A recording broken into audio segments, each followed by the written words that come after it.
రాజు గారు sir please.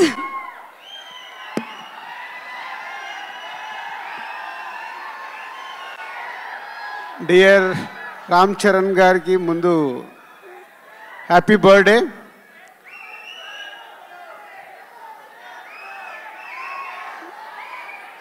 ఏది release date కావాలా?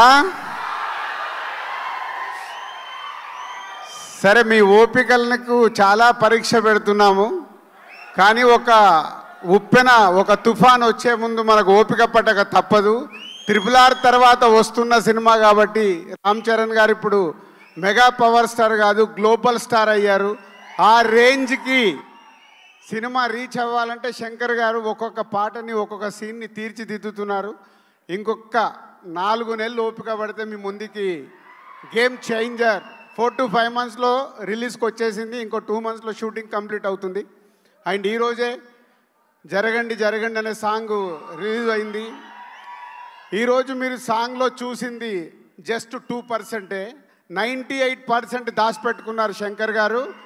అది రేపు రిలీజ్ రోజు థియేటర్లో చూసినప్పుడు ఆ సాంగ్ వర్త్ ఏంటనేది మీకు అర్థమవుద్ది. ఈ ఒక్క సాంగే కాదు, ఇలా ఒక 5 పాటల్ని శంకర్ గారు ఆయన స్టైల్లో డిజైన్ చేసి పెట్టాడు.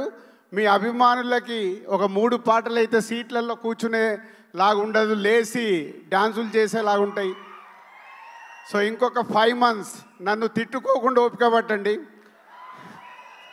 ఎందుకంటే చాలామంది నాకు మీరు పెడుతున్న కామెంట్స్ పంపిస్తున్నారు, అరే దిల్ మామ మాకు ఒక అప్డేట్ ఇవ్వు అని. పోతే దిల్ మామ అప్డేట్ ఇవ్వలేడు. పైనుంచి శాటిలైట్ నుంచి శంకర్ గారు ఇది ఇవ్వు అన్నప్పుడే నేను ఇవ్వగలుగుతాను. ముందు ఎలాంటి లీకేజీలు నేను ఇవ్వలేను ఈ సినిమా విషయంలో. సో ఇంకొక 5 months ఓపిక పడితే సినిమా మీ ముందుకు వచ్చేస్తుంది. అండ్ చరణ్ గారికి ఇది వెరీ స్పెషల్ బర్త్డే. క్లింకారా లైఫ్లోకి వచ్చింది. So Charan, keep it up.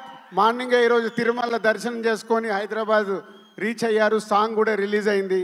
Song మాసులో ఎంత వెళ్ళాలో వెళ్ళింది. మీరు ఇంకొక 3 రోజుల తర్వాత ఈ సాంగ్ గురించి ప్రతి అభిమాని మాట్లాడుకుంటాడు.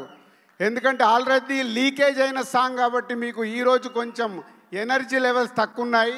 3 days తర్వాత ఒరిజినల్ ఒక రామ్ చరణ్ గారికి శంకర్ గారి సాంగ్ అంటే విజువల్ ట్రీట్ ఉంటుంది. లిరికల్ వీడియోలో మిమ్మల్ని 100% సాటిస్ఫై చేయలేరు.